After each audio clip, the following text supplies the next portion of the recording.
Hello दोस्तों, आपका स्वागत है आपके अपने YouTube चैनल प्रत्येक क्लासेज में। और इस क्लास में हम बात करेंगे एक्सरसाइज 1.2 के क्वेश्चन नंबर 6 और 7 की। तो चलिए देखते हैं हमारा क्वेश्चन नंबर 6 है क्या। व्याख्या कीजिए कि 7 गुणा 11 गुणा 13 प्लस 13 और 7 गुणा 6 गुणा 5 गुणा 4 गुणा 3 गुणा 2 गुणा 1 प्लस 5 भाज्य संख्या क्यों है। तो सबसे पहले बात आती है भाज्य संख्या। भाज्य संख्या, अब भाज्य संख्या तो वो संख्या है जिसमें केवल खुद का ही भाग जाता है पूरा पूरा, और अन्य किसी भी संख्या का पूरा पूरा भाग नहीं जाता। अब हम बात करें भाज्य संख्या की, तो भाज्य संख्या वह संख्या जो किसी भी संख्या से पूर्णतः विभाजित हो जाती है, वह भाज्य संख्या होती है। और इसके लिए एक नियम और है, एक शर्त है कि भाज्य संख्या है ना, उसमें एक के अतिरिक्त अन्य दो संख्याओं के गुणनखंड उपस्थित होते हैं।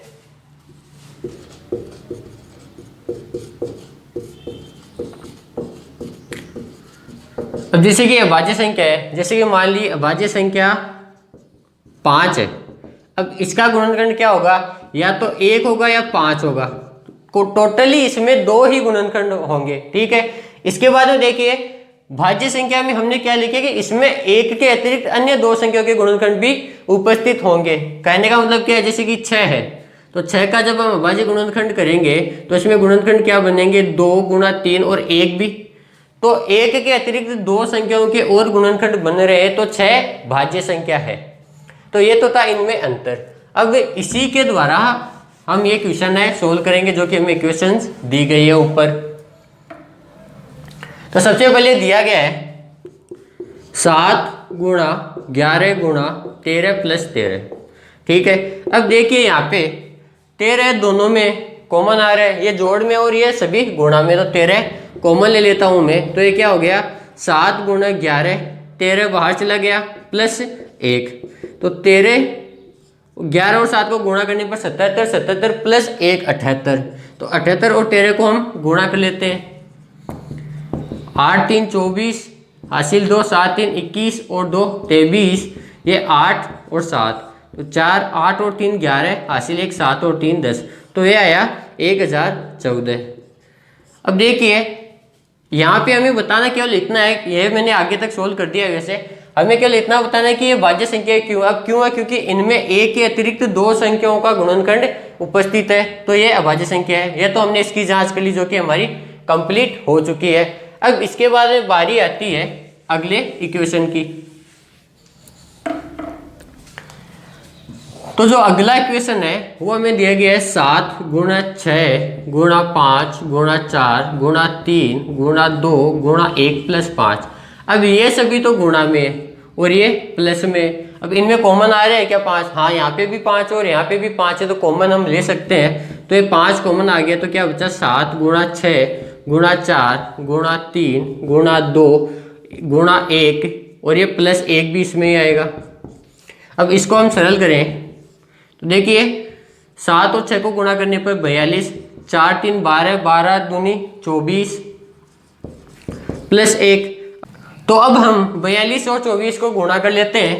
42 गुणा 24, 4 दूनी 8, 4 चौक 16, 2 दूनी 4, 4 दूनी 8, तो ये 8, 6 और 4 10 हासिल 1 8 और 1 9 और 1 10, तो ये आया 1008।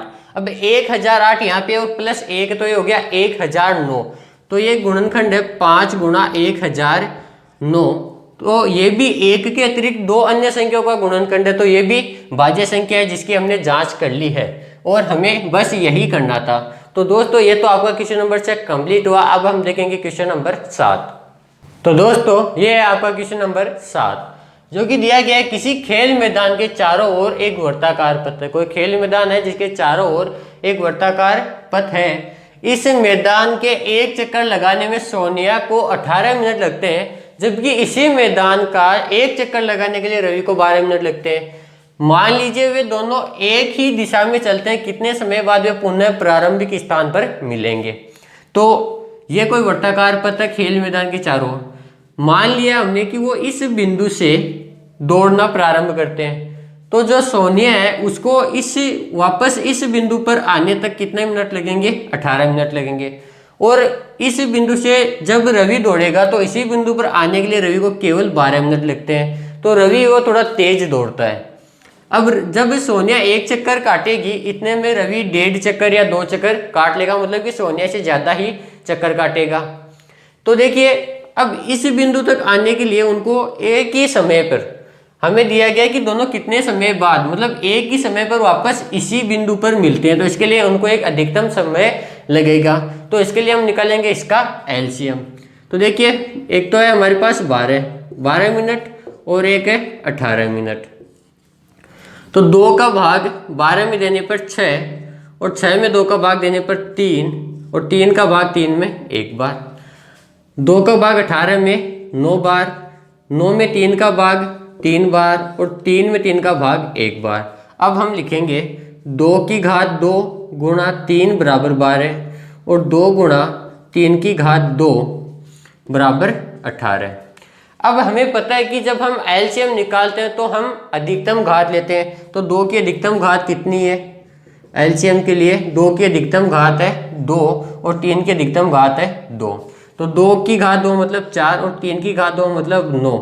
तो 36 मिनट बाद दोनों एक ही बिंदु पर यहाँ पे मिलेंगे। तो ये था आपका क्वेश्चन नंबर 7 जो कि कंप्लीट हो चुका है। और इसी के साथ आपकी एक्सरसाइज 1.2 भी कंप्लीट होती है। अब हम मिलते हैं एक्सरसाइज 1.3 के क्वेश्चन के साथ। तब तक के लिए थैंक यू।